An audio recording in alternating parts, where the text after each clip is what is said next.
TakeOver Chicago. Chicago has a history of winners. And punks. It is a city of champions. Hell yeah, freaking heavy metal to kick off NXT Chicago. Give me sanity. Roderick Strong requested to William Regal that he get sanity at NXT Chicago, but only gets Eric Young for the match. The way he requested it, it sounded like he was actually hoping to fight all three members of Sanity. Ready for his opponent here. Oh! Sneak attack from behind. If Sanity ends up attacking Roderick during this match, he brought it upon himself anyway by this attack. Also, pre-match assault on competitors not even in this match. Where'd he come from? The crowd? Where else, Percy? Nice belly to back, landing flat. Nigel trying to start a rhyming game.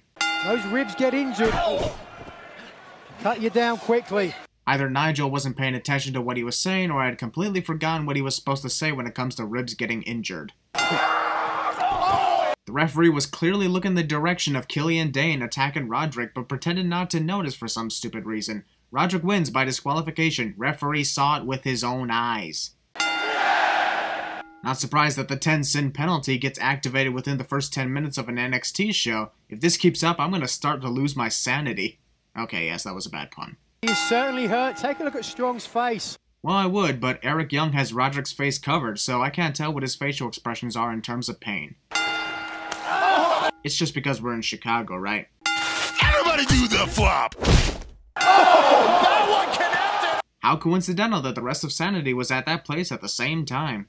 Also, from the look on Eric's face as he looked back, it's like he started playing the trust fall game randomly during a match. Then again, he is insane, so why am I not surprised? Puts away Eric Young and sanity! Wrong! He just defeated Eric Young. Alexander Wolf and Killian Dane were not participants in this match. All he did was defeat the leader, not the whole group. Alexander's no face. Where the hell was Ruby Riott even sitting at? Is this the same staircase where The Undertaker was moping that one time in 2010? Where the hell is Nikki Cross even sitting at? Oh, never mind.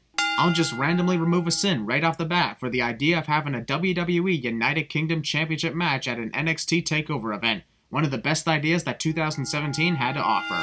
Jim Ross commentating events for the upstart wrestlers is also one of the best ideas ever, removing yet another sin for yet another great idea by WWE. I know I'm not the only one that actually thought that Pete Dunne looked like a younger version of William Regal, which is ironic to NXT considering he's in charge. Bill or Dr. JR? Dr. JR. 20 years of age. Yes, I checked his ID at the door. Well, that totally doesn't sound creepy at all. No one cares what's trending. The WWE UK title is being defended here. Stop trying to distract us with trends. And of course, these guys used to be friends. These two wrestlers used to be friends and are now bitter rivals cliche. One of the most common cliches in professional wrestling storylines these days. Really?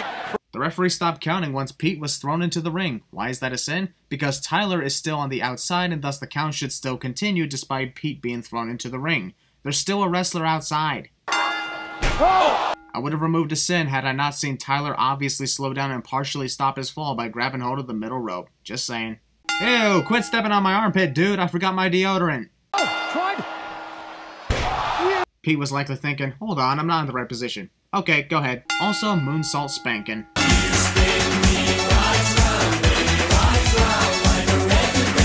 Pete, this would look like a great stand-up except for the fact that I can't even see your face through all that hair. So this just looks weird because I'm glaring into the eyes of blonde hair. No!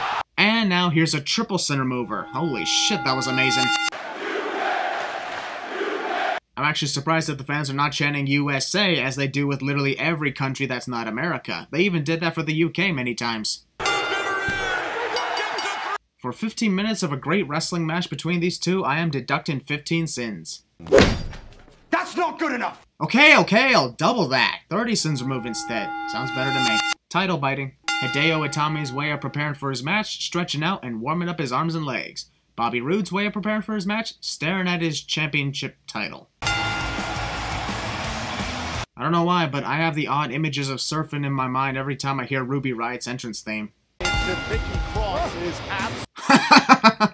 Alright, that psychotic freakout in the ring by Nikki Cross was awesome. Fits the character perfectly, removing a sin. Champion doesn't actually need to be Jeez, what did that jacket ever do to you, Nikki? I feel bad for that jacket. pinned or beaten. Ah, you miss Ruby. While I always enjoy the confetti that falls for a wrestler's entrance, at the same time it does leave a really big mess either in the ring or outside the ring. Hell, sometimes they stay there throughout the whole show. Where's the cleaners in this arena?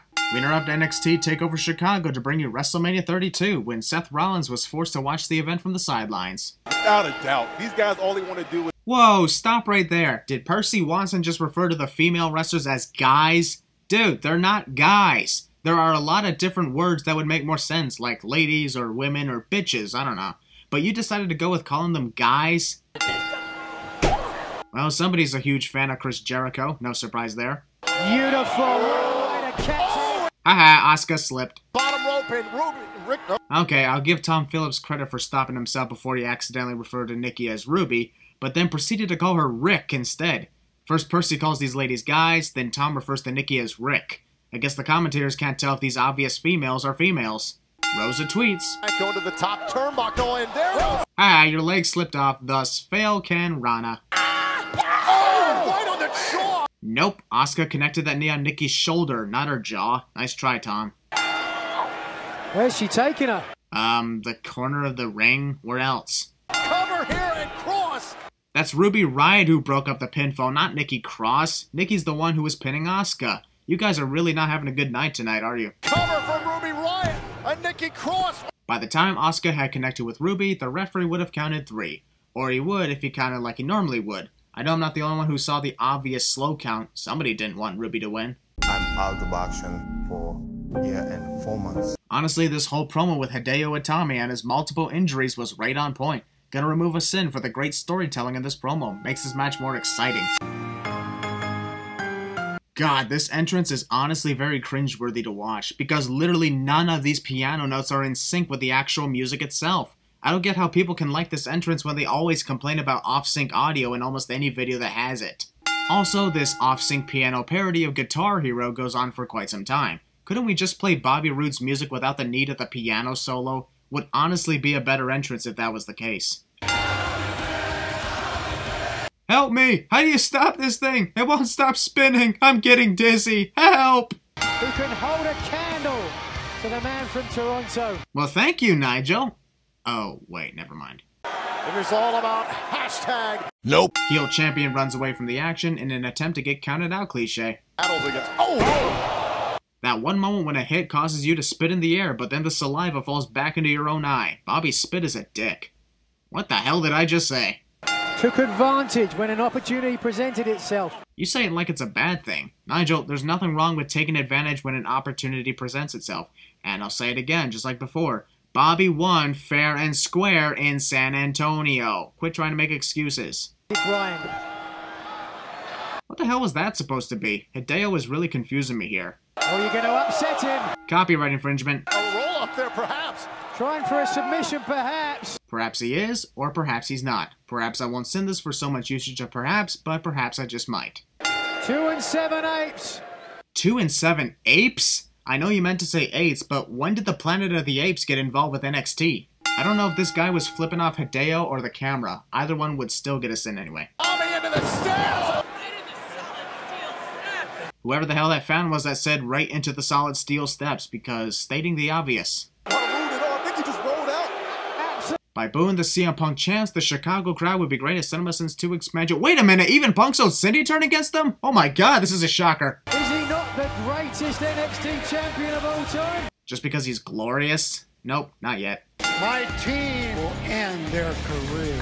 Well, you're partially right when it comes to end with DIY. They look right at home on top of a ladder. Tom, Johnny Gargano and Tommaso Ciampa are nowhere near the top of the ladder. What are you talking about? They're not even standing halfway up the ladder. How does this qualify as the top of the ladder? The ring, who can hold the high ground. Whoever has the high ground better not underestimate their opponent's power.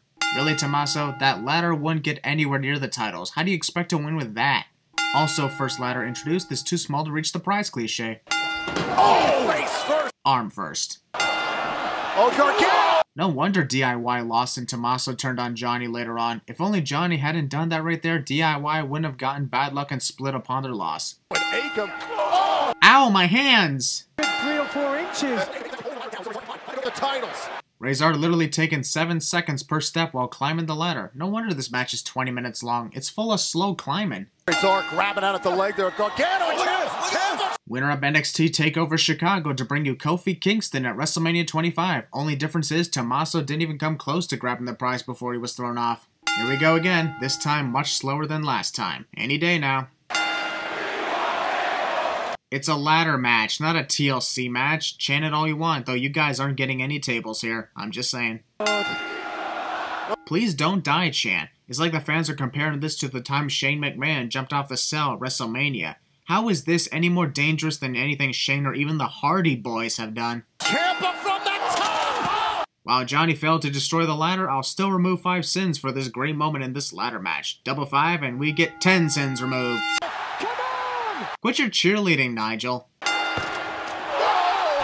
Johnny is addicted to 63-year-old legends, even despite the fact that Paul Ellering got his comeuppance. Oh no, wait. Oh! Sacrificing yourself to save your eventually betraying partner. Remove a sin for noble sacrifices. No! And another 4 sins removed for that amazing German suplex off the ladder, destroying the other ladder. Pretty awesome moves in this match, no lying. Whoa, stop right there. The authors of pain were taking their sweet-ass time with each step throughout this entire match, but just when they're about to retain the titles, they suddenly have the ability to climb the steps like they're nothing. And they went through a shitload of punishment too in this match. About 3 minutes of morning DIY's loss. What? Well shit, I definitely gotta remove another 5 sins here, because from the way DIY made the 3-minute loss morning sequence, it made it seem like they were leaving NXT and moving to the main roster, and instead we actually get something unpredictable. Tommaso's sudden heel turn on Johnny definitely deserves 5 sins removed. That's not good enough! Okay, I'll double it. Seriously, who the hell's letting Will Turner control my sin videos?